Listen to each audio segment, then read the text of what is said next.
আল্লাহর ওলি বাইজিদ ডাক দিয়া কয়, মা পানি দেন, ওযু করি, নামাজটা আদায় করি গো মা।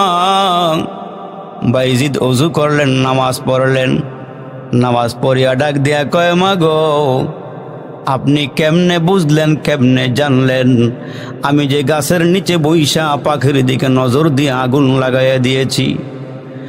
আল্লাহর বান্দি ডাক দিয়া কয়, বাইজিদ আমার স্বামী একজন গরিব মানুষ, জংলায় জংলায় ঘুরিয়া ঘুরিয়া কাঠ বিক্রি করে, কাঠ সংগ্রহ কইরা বিক্রি করে।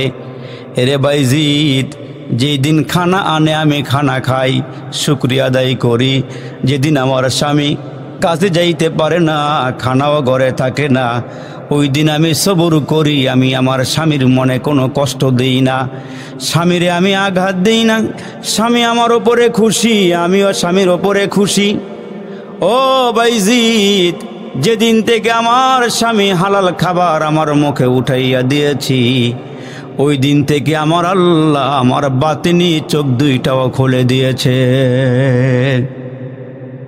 আমার বাতিনি চোখ খুলে গিয়েছি। এই জন্য তো আল্লাহর রসুল বলেন, আমার উম্মতেরা রে, খানা খাইবা হালাল খানা খাইও, হারাম খাইও না, খাবারটা হালাল খাইও। প্রত্যেকটা আব্বা আম্মার দায়িত্ব সন্তানকে হালাল খানা খাওয়াবে।